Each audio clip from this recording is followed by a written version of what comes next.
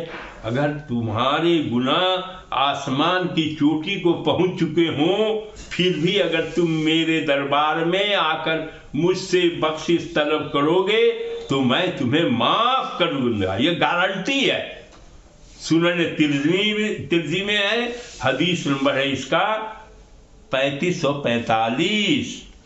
کیا ہے؟ اللہ ہی خود کہتا ہے کہ آسمان کی چوٹی تک تمہارے گناہ پہنچ گئے، کوئی فکر نہیں، تم آؤ تو دربار میں جھکو، اللہ کی عبادت کرو، اللہ سے کہو کہ تو ہی مانگنے والا ہے، تیرے ہی کہا ہوا ہے، تمہارے رسول نے ہم کو بتایا ہے، یہ لکھا ہوا ہے سنتوں میں، حدیث کی کتابوں میں، کہ اگر کوئی آدمی آ کے ہم سے بخشش مانگے گا، چاہے کتنا بھی بڑا گناہ گار رکھے نہیں آئے گا، تو میں اس کو معاف کر دوں گا۔ اے اللہ، ہم تو گناہ گار ہیں، ہم کیا اپنے گناہوں کی گنتی کرائیں، لیکن تو سب جانتا ہے، اس لیے ہم صرف دل سے اپنے گناہوں کے معافی مانگتے ہیں۔ اللہ تو بخش دے، تو رحیم ہے، تو کریم ہے، تو بخشنے والا ہے، اپنے وعدہ کا سچا ہے، جو کہتا ہے وہ کرتا ہے، تو انشاءاللہ سب کی بخشائش ہو جائے گی۔ اور یہ مہینے کو جانے نہیں دے، یہ عشرے کو جانے نہیں دے۔ یہ عشرہ تو ایسا عشرہ ہے، کیا کہیں، ایک ایک لمحے کو اس میں گزار دیا۔ اب قرآن کی آیت اور حدیث کی یہ سنت آپ کو دیکھ کے انسان فائدہ ہی فائدہ ہے، دنیاوی فائدہ بھی ہے، اور آخرت کے پاس جب آپ مر کے جائیے گا تو آخرت میں حساب کتاب آپ کا ہوگا، تو آخرت میں بھی فائدہ پہنچے گا۔ جب گناہ بخشا ہوا رہے گا تو پھر کم ہو جائے گا، سب ختم ہو جائے گا۔ اس لیے ہم تمام لوگوں کو اس عشرے کو غنیمت جاننا چاہیے، اور اپنے رب کے سامنے سچی پکی توبہ کرنی چاہیے، اپنے گناہوں پر ندامت کے آنسو بہانے چاہیے، رونا چاہیے کہ اللہ، ہم کو شیطان نے بہکا دیا تھا، ہم کو آپ اپنی رحمت کے سائے میں لے لیجیے، اس سے بچا دیجیے مردود سے، اور ہم کوئی گناہ نہ کریں آگے، ہم آج وعدہ کرتے ہیں آپ سے۔ اور جب آپ آئندہ اپنے گناہوں سے باز رہنے کا پکا ارادہ کر لیجیے گا تو اللہ تعالیٰ کی مغفرت کے بعد آپ پاک صاف ہو جائیے گا، اللہ تعالیٰ آپ کو بخش دے گا۔ یہی موقع ہے، اس سے کام غافل مت ہوئیے۔ آپ جتنے بھی ہمارے بھائی ہیں، جہاں کہیں بھی سنیں گے، یہ یوٹیوب میں رہے گا، آپ اس کو لے کے پھر دیکھیے اور کیا ہے۔ اب یہ روزہ جو ہم لوگ رکھتے ہیں، اللہ کے رسول صلی اللہ علیہ وسلم نے بتایا کہ روزہ جو ہے وہ تقویٰ ہے، روزہ کے جو ہے ٹریننگ پیریڈ ہے، اس سے کیا فائدہ ہوگا؟ تو کہا کہ تقویٰ والے بن جاؤ گے۔ اب تقویٰ کیا چیز ہے؟ وہ تقویٰ یہ ہے کہ گناہوں سے بچ کر زندگی گزارنے کا نام ہے تقویٰ۔ اور آگے ہے کہ حضرت عمر فاروق رضی اللہ عنہ ایک مرتبہ کعب احبار سے پوچھا تقویٰ کیا ہے؟ انہوں نے جواب دیا، کیا آپ کبھی ایسے راستے سے گزرے ہیں جس کے دونوں طرف کانٹے دار جھاڑیاں ہوں؟ فرمایا ہاں۔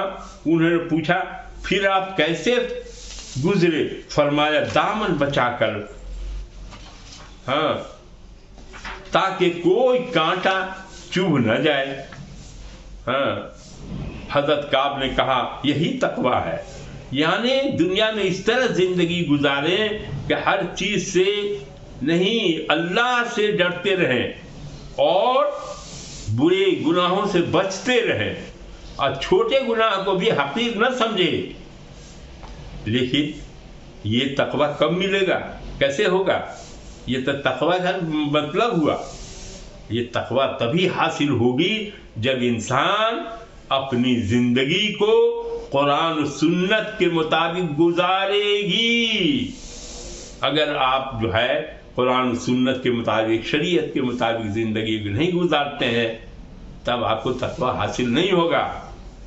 تقویٰ اس وقت حاصل ہوگا جب ہم حرام کھانے سے بچ جائیں، حرام پہننے سے بچ جائیں، حرام چیزوں سے دور رہیں، کیونکہ اگر حرام چیزیں ہماری زندگی میں ہوں گی تو نہ ہماری عبادت قبول ہوگی، نہ کوئی دعا قبول ہوگی۔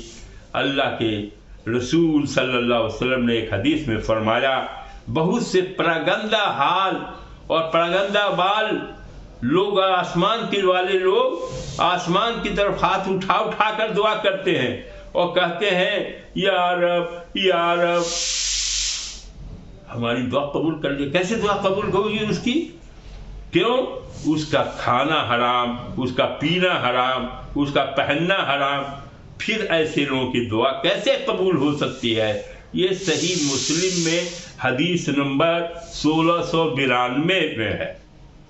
اب آدمی کو چاہیے کہ تقوی والا بنے، اور یہ کوئی بڑی مشکل کام نہیں ہے. یہ اللہ اور رسول کو حکم کو مانتے چلیے گا تو یہ آپ سے آپ ہو جائے گا. اذان ہوتی ہے تو مسجد میں پہنچ جائیے، آپ وہاں نماز ہو جائیے، اب پھر جائیے آپ جو کام کرنا کریے. تو اس میں کچھ بات ہے جو اور ہم بتا دیتے ہیں تقوی کے بارے میں کہ غیبت سے بچ جائیے. کیا ہے بیٹھ کر کے جھوٹ پھوس دوسرے کے کہانی جو بات ہے بھی نہیں ہے ابو صاحب کو لگا رہے ہیں، کر رہے ہیں غیبت. اس سے کیا فائدہ ہے؟ آپ کو کوئی فائدہ نہیں ہے. اس سے بچیے، بدگمانی سے بچیے. اب کسی کے آدمی میں کہہ رہے ہیں کہ یہ ایسا ہوا ایسا ہوا ایسا، کاہے وہ بنے؟ ہمیشہ اچھا گمان رکھنا چاہیے اور دوسرے کا مذاق بھی نہیں اڑانا چاہیے. اللہ نے آپ کو جیسا بنایا ہے، سب کو الگ الگ بنایا ہے، کسی کا مذاق اڑانے سے کیا ہے؟ اللہ الگ طرح سے بول رہا ہے، آپ کو دیا ہے بولنے کا، اس کو الگ سے. ہر آدمی الگ الگ ہے، لیکن ہر کی آواز میں فرق ہے، ناک میں فرق ہے، کس میں طرح طرح کی بات ہے. لیکن کسی دوسرے کا مذاق نہیں اڑانا چاہیے، تب تقوی والے نہیں ہوئیے گا. اور جب بھی بولنا چاہیے جھوٹ نہیں بولنا چاہیے، سچ بولنا چاہیے. ہمیشہ حق جو انصاف کی بات ہے وہی بولنا چاہیے. آپ مسلمان ہو کے جھوٹ بولیے گا اور مسلمان ہو کے ناحق بات بولیے گا. اس لیے قرآن مجید میں ہے کہ جب تم بات کرو تو انصاف کی کرو. سورہ انعام ہے، آیت نمبر 152 ہے. اپنے مال کو اسی آدمی کو خرچ کرنا چاہیے، ناجائز خرچہ نہیں کرنا چاہیے اپنے مال کا، اور غلط جگہوں پر خرچ نہیں کرنا چاہیے. بلکہ قرآن پاک میں ہے کہ اللہ کے نیک بندے جب خرچ کرتے ہیں تو نہ تو فضول خرچی کرتے ہیں اور نہ بخل سے کام لیتے ہیں. بخیل بھی نہیں جنت میں نہیں جائے گا، اس لیے بخیل بھی نہیں آیا. کوئی آیا سائل مانگنے کے لیے تو آپ کو دینا چاہیے. اور یہ نہیں کہ اب شادی بیاہ یا اور بھی دوسرے کام کر رہے ہیں، خوشی کا کام ہے تو نہایت فضول خرچی کر دیا، جبکہ محلے میں لوگ بھوکے ہیں، بہت سے لوگوں کے پاس کپڑا نہیں ہے. اس مصرف میں دے دیجئے ان لوگوں کے کام آ جائے. وہ نہیں کہ یہ کہ دکھاوا کے لیے، تسنوں کے لیے کہ ہم یہ ہے تو شادی بیاہ میں ایک دم ایسا کر دیتے ہیں کہ جس کا حد نہیں. یا اور بھی بہت سے کام میں دیکھتے ہیں لوگ بھی، اب گانا بجانے میں خرچہ کر دیتے ہیں لوگ جو ایک دم خلاف سر. سورہ فرقان کی آیت نمبر 67 ہے. اور دوسری چیز ہے 5 وقت کی نماز پابندی سے ادا کرنا چاہیے. اور یہ قرآن میں ہے، اللہ تعالیٰ فرماتا ہے کہ نمازوں کی حفاظت کرو، خاص کر درمیانی نماز یعنی عصر کی، اور اللہ تعالیٰ کے تابع دار بنے رہو. سورہ بقرہ کی آیت نمبر 238 میں ہے. اور اس کے بعد کیا کرنا چاہیے؟ رسول اللہ صلی اللہ علیہ وسلم نے جو حکم دیا ہے، جو کر کے دکھایا ہے، اسی راستے پر چلنا چاہیے. یعنی سنت رسول اللہ کی پیروی کرنا چاہیے. اللہ تعالیٰ کا ارشاد ہے، اللہ تعالیٰ کیا فرما رہا ہے؟ یقیناً یہ میری سیدھی راہ ہے، تم اس پر چلو اور دوسری راہوں پر مت چلو، ورنہ وہ راہیں تم کو اللہ کی سیدھی راہ سے جدا کر دیں گی. یہ سورہ انعام کی آیت نمبر 153 ہے. یہ تقویٰ والے رمضان کا مہینہ ہے. اس مہینے میں آپ درود و سلام سرکار دو علیہ وسلم پر نہیں بھیجیے گا تو کیسی اطاعت ہے، کیسی محبت ہے آپ کی رسول سے. اللہ تعالیٰ فرماتا ہے کہ یقیناً یہ میری سیدھی راہ ہے، تم اور دوسری راہوں پر مت چلو ورنہ میں تم کو چاہتا ہوں. سورہ انعام کیا آتا ہے. اور درود و سلام کی کثرت ہے. اللہ تعالیٰ کیا فرما رہا ہے قرآن میں؟ ان اللہ ملائکتہ یصلون علی النبی یا ایھا الذین آمنوا صلوا علیہ وسلموا تسلیما. اللہ فرما رہا ہے کہ بے شک اللہ اور اس کے فرشتے نبی صلی اللہ علیہ وسلم پر درود بھیجتے ہیں. اے ایمان والو تم بھی ان پر درود بھیجو. اور خوب سلام بھیجا کرو. سورہ احزاب کی آیت نمبر 56 ہے. اب بتائیے یہ رمضان کا مہینہ ہو اور سرکار دو علیہ السلام پر نہ درود پڑھتے ہیں نہ سلام پڑھتے ہیں آپ، تو پھر کیا ہوگا؟ اللہ تو ہے کہہ رہا ہے کہ ہمیشہ بھیجا کرو اور خوب بھیجو. صلاۃ و سلام بھیجنے کے لیے آیا ہے. اور حدیث میں کیا لکھا؟ یہ قرآن کی آیت ہے. اور حدیث میں ہے کہ جب آدمی کوئی درود ایک مرتبہ درود پڑھتا ہے، یہ حدیث ہے، اللہ کے رسول صلی اللہ علیہ وسلم نے فرمایا ہے جو شخص مجھ پر ایک مرتبہ درود بھیجتا ہے اللہ تعالیٰ اس پر 10 رحمتیں نازل فرماتا ہے. بتائیے ایک بار آپ درود شریف پڑھیے گا، اللہ آپ پر 10 رحمت بھیجے گا. آپ بتائیے اتنا بڑا سودا آپ چھوڑ دیجیے گا؟ اس رمضان میں تو سب 70 گنا تک بڑھ جاتا ہے، بہت طرح کا ثواب ہے. 10 گنا تو معمولی بات ہے. کہتا ہے اللہ تعالیٰ اس پر 10 رحمتیں نازل فرماتا ہے، اس کے 10 گناہ مٹا دیتا ہے اور اس کے 10 درجات بلند فرما دیتا ہے. یہ سنن ترمذی کی حدیث نمبر ہے 6359. اور اسی طرح کی ایک دوسری حدیث ہے کہ قیامت کے دن لوگوں میں سب سے زیادہ میرے قریب کون ہوگا؟ وہ ہوگا جو سب سے زیادہ مجھ پر درود بھیجے گا. اے مسلمانوں، اے ایمان لانے والوں، اے صراط مستقیم سے الگ ہونے والوں، صراط مستقیم کے راستے پر چلو. اور اللہ کے رسول صلی اللہ علیہ وسلم نے جو فرمایا اور اللہ نے جو فرمایا کہ درود السلام جتنا پڑھو گے، اب ایک بار تم پڑھو گے تو 10 رحمت اللہ کی نازل ہو رہی ہے. 10 گناہ بھی تمہارا مٹ رہا ہے. اپنے گناہ کو مٹانے کا یہ بھی ایک ذریعہ ہے اور تمہیں 10 درجات بلند بھی ہو رہے ہیں. اور پھر رسول اللہ صلی اللہ علیہ وسلم قیامت کے دن کون ہوگا سب سے زیادہ قریب؟ جو سب سے زیادہ درود و سلام رسول اللہ صلی اللہ علیہ وسلم پر بھیجتا ہے. اب یہ موقع کیسے جانے دے رہے ہو میرے بھائی؟ یہ تو عبادت کا مہینہ ہے، یہ تو رحمت کا مہینہ ہے، یہ تو سمجھیے مغفرت کا مہینہ ہے. اللہ ہم سب بھائیوں سے اللہ سے دعا کرتے ہیں ہم خود کہ اللہ سب مسلمان بھائیوں کو تقوی والا بنا دے. اے اللہ سب مسلمان بھائیوں کو توفیق دے کہ قرآن سنت کے مطابق زندگی بسر کریں. اے اللہ صلی اللہ اپنے حبیب پاک کے صدقے جو سب کو درود سلام پڑھنے کی توفیق عطا کیجیے. اے اللہ جتنے بھی اس مغفرت والے مہینے میں ہیں، ہم سب تو گنہگار ہیں، سب لوگوں کے گناہوں کو اپنے فضل و کرم سے اے اللہ اپنا فضل کر دیجیے، اپنا رحمت برسا دیجیے، سب کو اپنی رحمت کے سائے میں لے لیجیے، شیطان کے سر سے اپنے پناہ میں لے لیجیے. اللہ تعالیٰ کا ارشاد ہے، اے پیغمبر آپ کہہ دیجئے کہ اگر تم اللہ سے محبت رکھتے ہو تو میری اتباع کرو، اور اگر تم رسول اللہ کی اتباع کرو گے تو کیا ہوگا؟ خود اللہ تم سے محبت کرے گا اور تمہارے گناہ معاف کر دے گا. اب اس سے بڑی بات کیا ہوگی؟ اللہ تعالیٰ بڑا بخشنے والا مہربان ہے. سورہ آل عمران آیت نمبر 31 ہے. اب اسی جگہ ہم آپ کو یہ سب اس کو ختم کرتے ہیں. اور اس سلسلے میں جو دعائیں مانگی جاتی ہیں اس میں کچھ دعاؤں کو، ہلکی دعاؤں کو ہم نے ایک جگہ جمع کیا ہے. اس کو آپ سب کتابوں میں مل جائے گا دعا کی کہ استغفر اللہ الذی لا الہ الا هو الحی القیوم واتوب الیہ. یہ اللہ سے گر گرا کے دعا مانگنے کا ہے. دوسری دعا مانگ سکتے ہیں ربنا ظلمنا انفسنا وان لم تغفر لنا وترحمنا لنکونن من الخاسرین.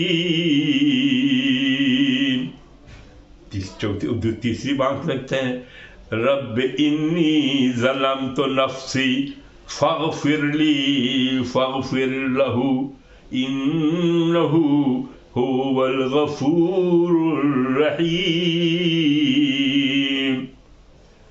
اللہم انی ظلمت نفسی ظلمن کثیرا ولا یغفر الذنوب الا انت فاغفر لی مغفرۃ من عندک ورحمنی انک انت الغفور الرحیم۔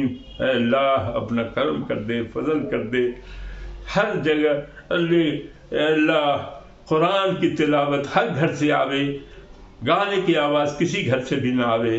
اے اللہ ان سب کو درود السلام پڑھنے کی توفیق عطا کر دیجیے۔ اے اللہ سب کو اللہ کے راستے پر چلنے والا، جو شریعت کا راستہ بتایا گیا ہے اس راستے پر چلنے والا بنا دیجیے، برائیوں سے دور کرتے اچھائی کو بھر دیجیے، حرام کھانے سے بچا دیجیے، حلال روزی عطا کیجیے۔ اے اللہ جھوٹ بولنے سے بچا دیجیے، سب کو سچ بولنے کی توفیق عطا کر دیجیے۔ اللہ ہم سب لوگوں کو، اور جو پہلے عشرے میں وظائف ہم نے بتائے تھے اس سب کو بھی اس میں دہراتے جائیے، کوئی حرجہ نہیں ہے۔ یہ شکر الحمدللہ، اللہ تعالی ہم سبوں کو اپنے فضل سے ہم لوگ پر رحم کر دے۔ فضل اس کا ہو جائے گا تو اللہ جو چاہیے گا سو مانگیے گا، سب مل جائے گا اللہ سے۔ گر گرائیے اللہ سے، یہی موقع ہے۔ آمین ثم آمین۔